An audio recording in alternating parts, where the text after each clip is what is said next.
Hello everybody, welcome back to my channel 100% Pure Elvis. It's really good to see you all again, and thank you for your continued support of my 100% Pure Elvis channel. I wanted to talk about something very different today on my channel, and I wanted to talk about Elvis Presley's vocal range throughout his career. Now, for me, I personally believe Elvis Presley could put his voice to any type of music. So Elvis Presley, in the very early years, he started with the gospel, going to church, singing gospel. When he started to become famous, rock and roll star. Then he went into the gospel field, pop, soft rock, and country. So when you're talking about Elvis Presley as a recorded artist, you could absolutely put on his debut album, Elvis Presley Rock and Roll from 1956, and you can tell by the tone of his voice, the way he delivers these songs on his debut album, that his voice was very strong indeed. And the performances he put on the TV shows in the 1950s, you could see this man wasn't going away. He was a talent that was going to last.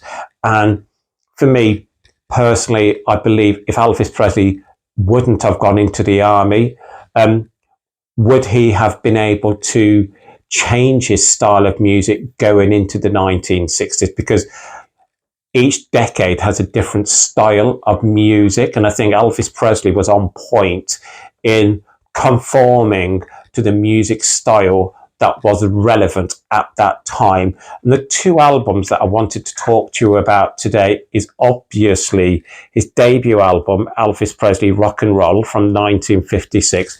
And I also wanted to go on to his last recorded album, Moody Blue from 1977.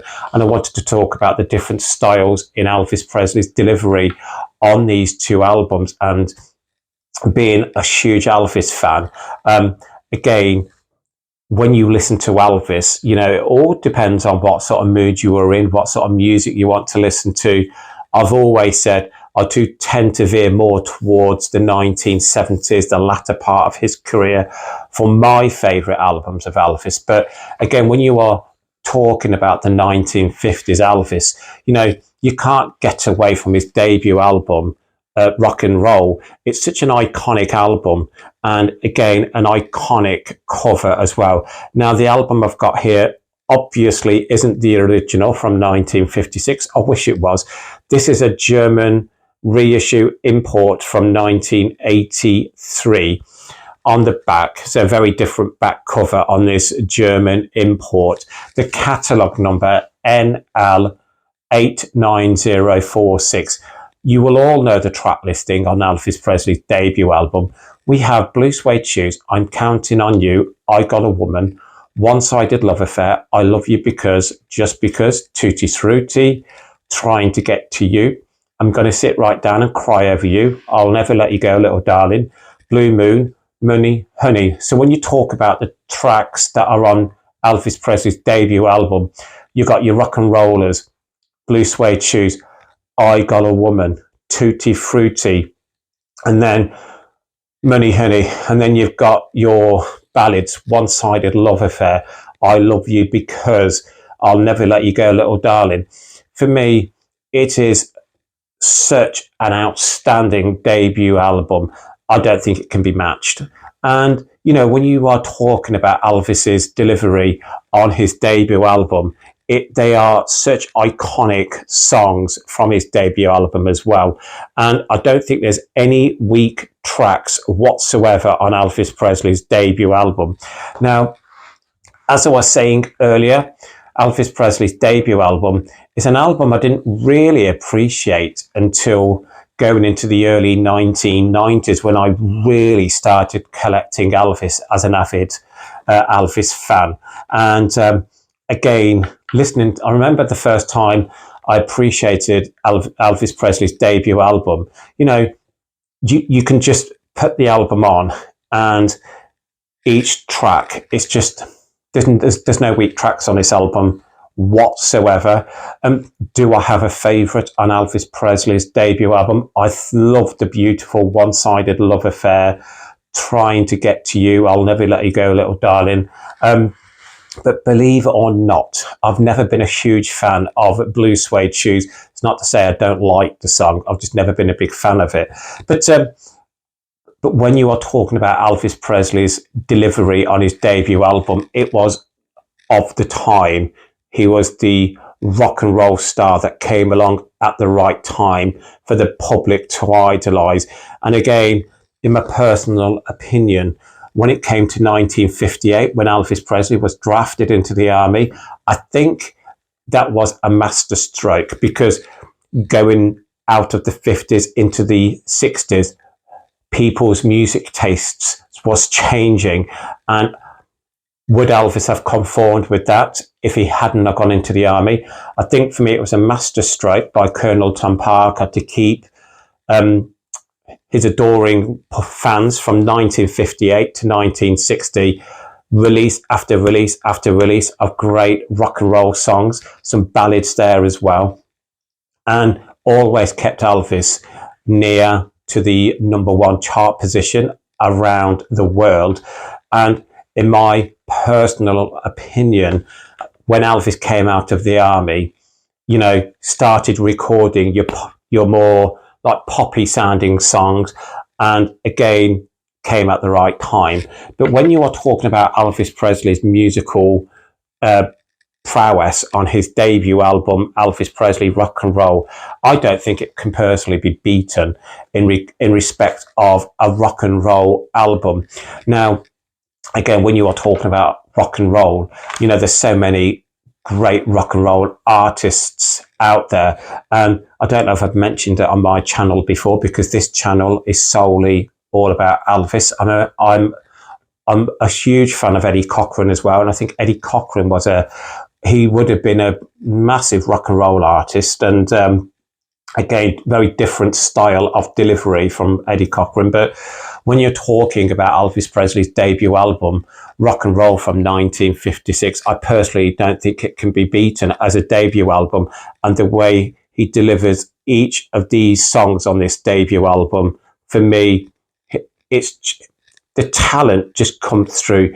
He just needed to put that microphone in front of his mouth, and he let his voice do the talking, he let his dancing do the talking. And again, that's why I idolise this man so much.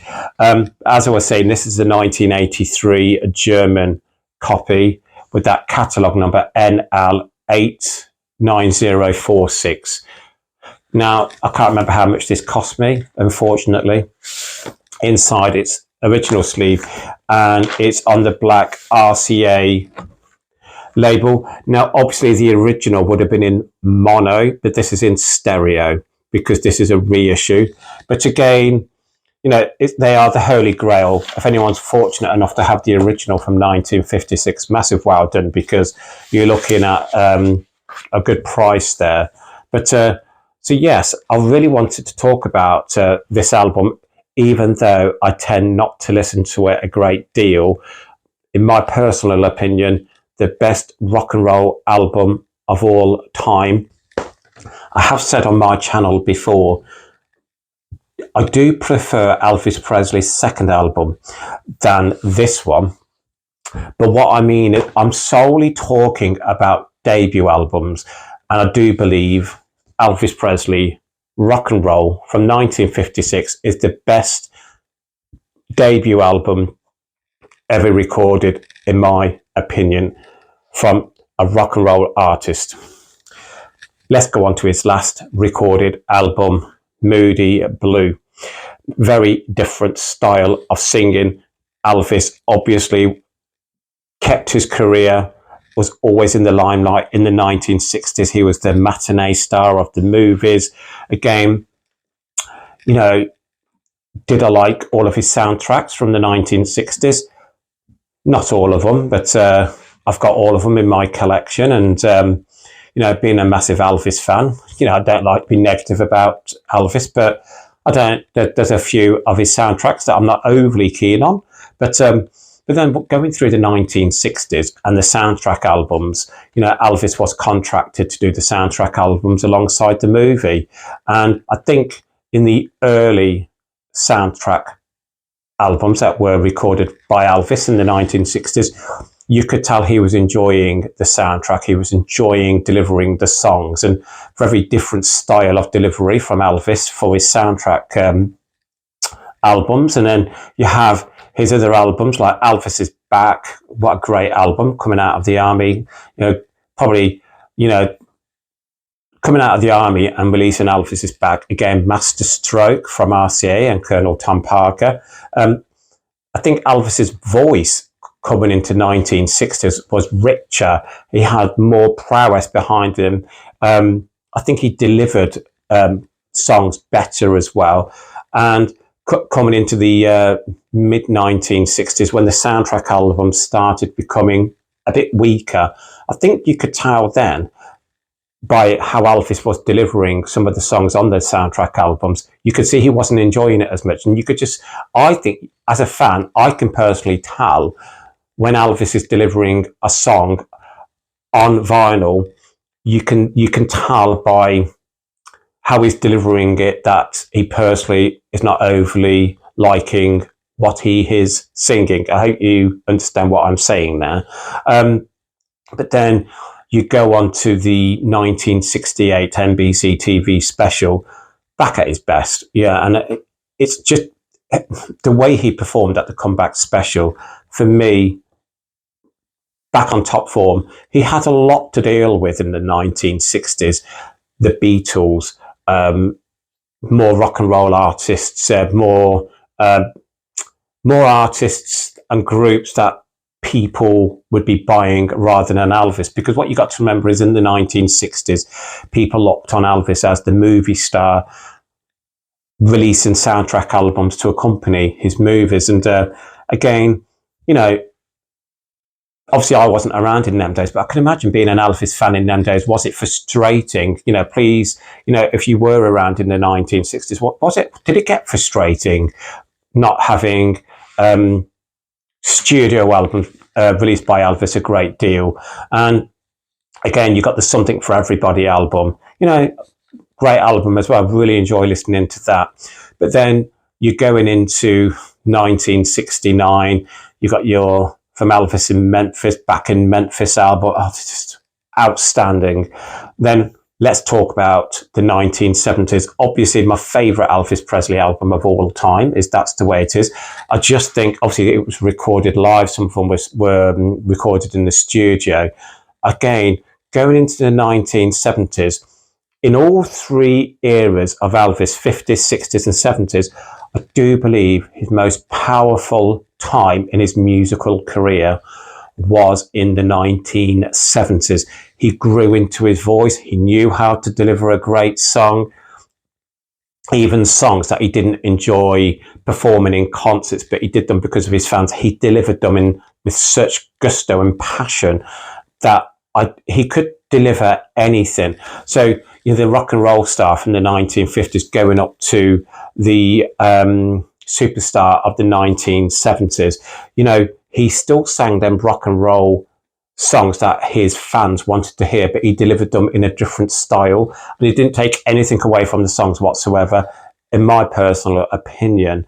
And again, sometimes, when I look at Elvis concerts from the 1970s, he always wanted to sing the big hitters from the early part of his career, because he knew this is what got me to where I was, them early rock and roll songs that got me to the top of the charts. I think sometimes I would have preferred a bit more variety in respect of promoting certain albums. I think, when Elvis released an album in the 1970s, sometimes I don't think it was promoted enough by Elvis at his concerts. And I do know sometimes that frustrated Elvis, because the fans in the audience wanted to hear the classics. They wanted to hear the big hitters. And I understand why. But for me, when you are then going into the first beamed concert worldwide, Aloha from Hawaii. My favorite is the alternate Aloha. I just think his voice is on point, powerful delivery. The effort he puts into each of them live recorded songs is just perfection, in my humble opinion. And then you're talking about the concert that was beamed worldwide.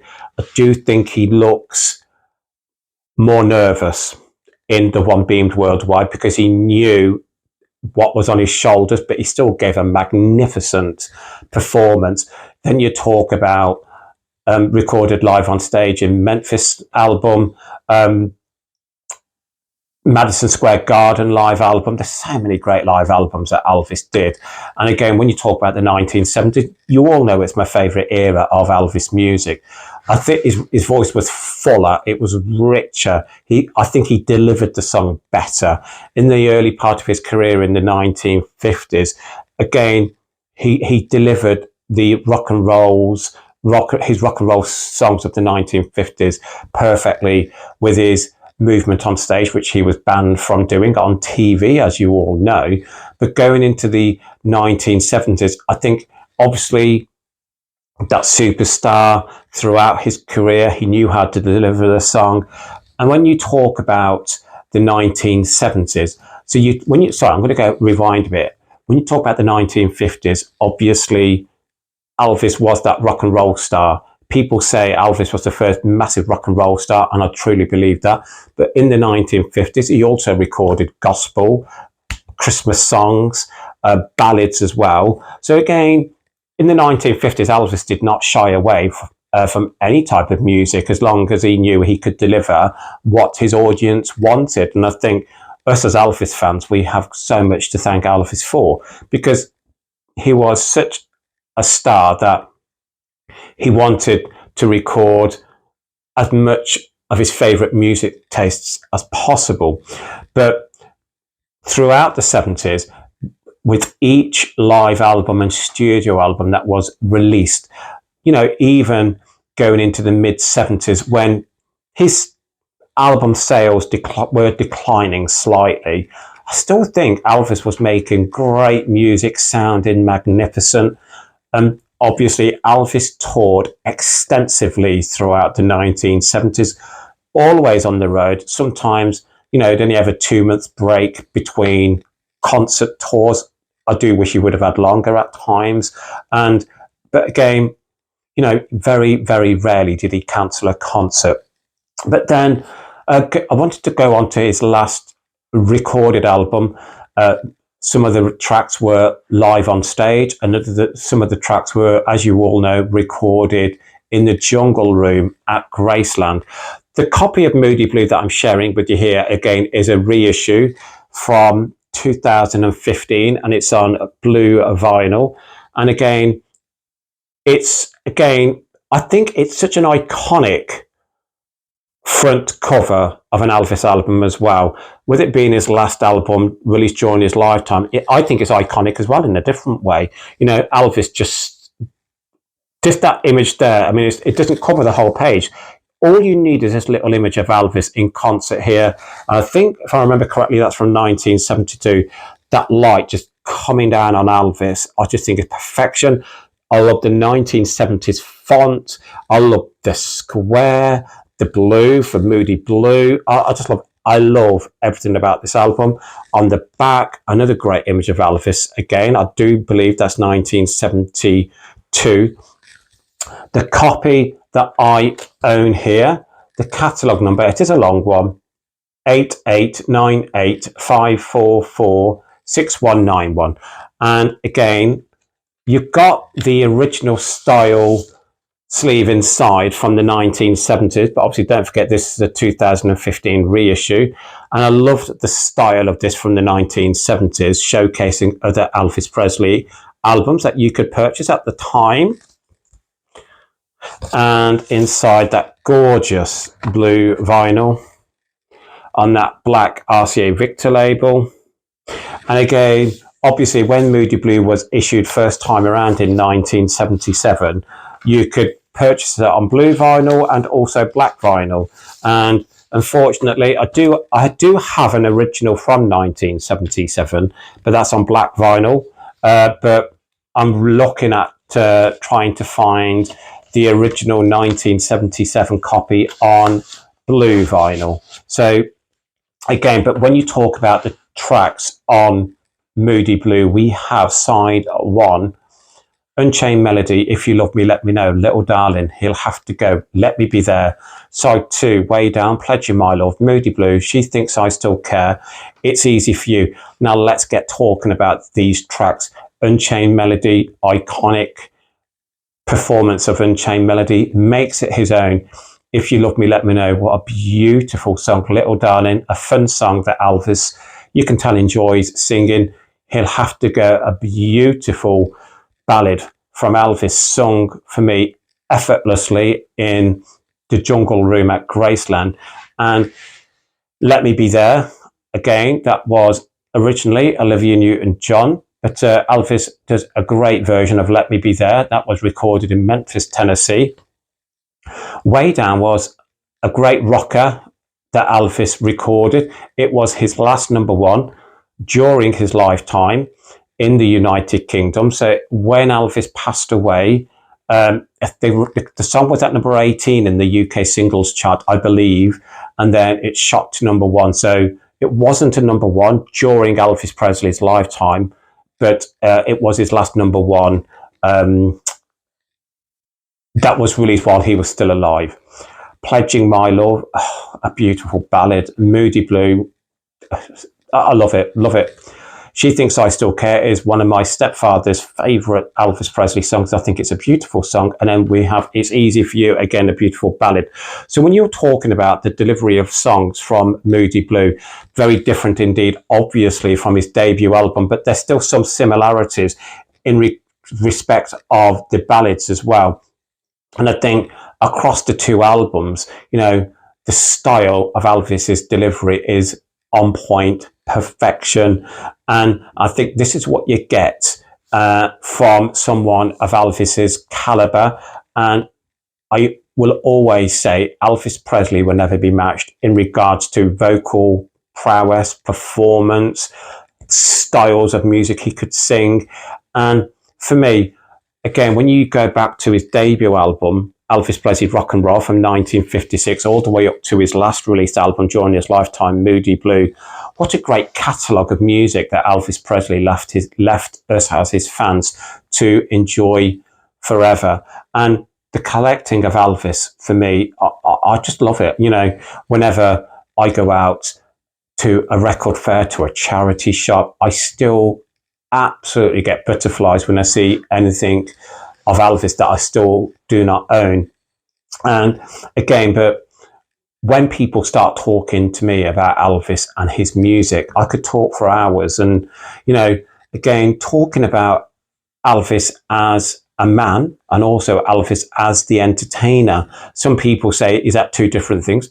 It can be, but I believe Elvis always wanted to do what was right for his fans first and foremost. And, again, for me, talking about how Elvis recorded his songs throughout his recording career, would Elvis have changed anything? I think the only thing Elvis might have changed was the soundtrack albums of the 1960s, especially from the mid-60s onwards. I think he would have liked better songs on the soundtracks. He would have liked better songwriters.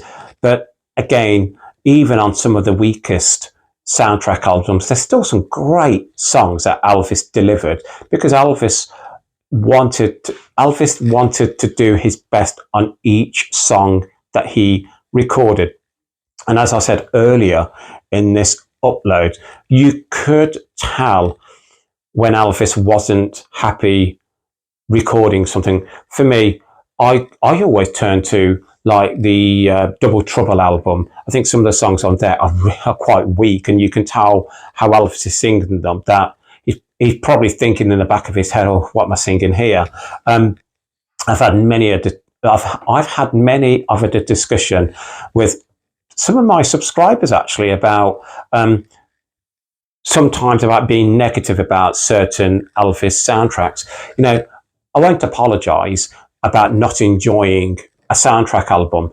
I will never say I hate an Elvis record, because I don't hate any Elvis record whatsoever. There's some Elvis records I'm just not keen on. So, in other words, if it's on CD, I'll skip to the next track, or if it's on vinyl, I'll listen to it. But I do think, well, I'd rather get onto the next track. That one of them is Old MacDonald from Double Trouble. I just don't like listening to it. I don't like Danny Boy from the 1970s, and I'm not a big fan of, believe it or not, one of his first record, one of the first songs he ever sang in public, Old Shep. I'm not keen on that either. But I can enjoy anything that Elvis recorded, even if I'm not really enjoying the specific soundtrack album that I'm not overly keen on.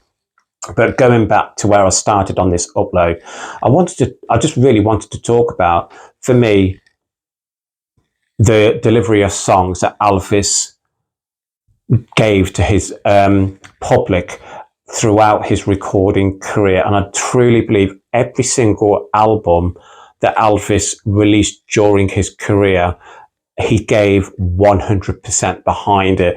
And for me, during his recording career, I truly believe there's no other artist that can match Elvis in respect of the genre of music that he recorded.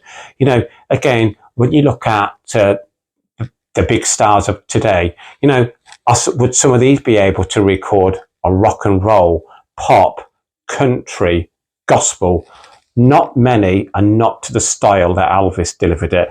And that is why, to this day, Elvis Presley will never be matched on his style of delivery of songs, the type of songs that he recorded. And for me, when you are talking about, when you are talking about artists that are no longer with us anymore, you will look at the beginning of their career and the end of their career, and throughout that, you probably will have a favourite era of theirs that you prefer listening to. Like mine with Elvis, it's the 1970s. But again, you know, the style of music that most artists do, they stick to what they know, don't they? Not many artists will veer away from their core fan base, and they will know what their fan base likes them to record. Elvis was an artist that he conformed with the times. He knew what was being recorded at that time. Again, when the soundtrack albums were being recorded, he might not have been on top of the music scene as it was, because he was so focused on the movies. But again, for me, there's no better artist collecting wise than Elvis Presley and his music, and the music he has given us all. So from his debut album, Elvis Presley Rock and Roll from 1956, up to the final album released in his lifetime, Moody Blue. Talk about what your favourite part of Elvis's musical career you like more. I mean, what I mean by that, we like everything, don't we? But is there a type of music that you think Elvis also could have done? I mean, you know, could he have done jazz? I don't think so. Well, probably, but I don't think he would have. And for me also, do you also believe that every album that Elvis released he was proud of? I personally believe he was, to most of his, well, to the best of his ability. And as I was saying throughout this upload, he always did what he thought was best for his fans and his core fan base.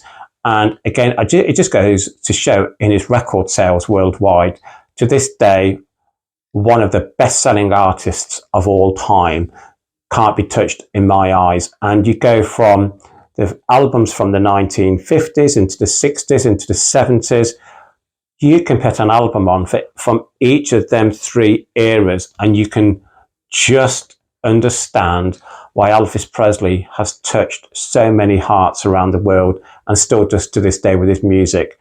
Thank you for taking the time out to listen to me today. I really do hope you enjoyed that upload.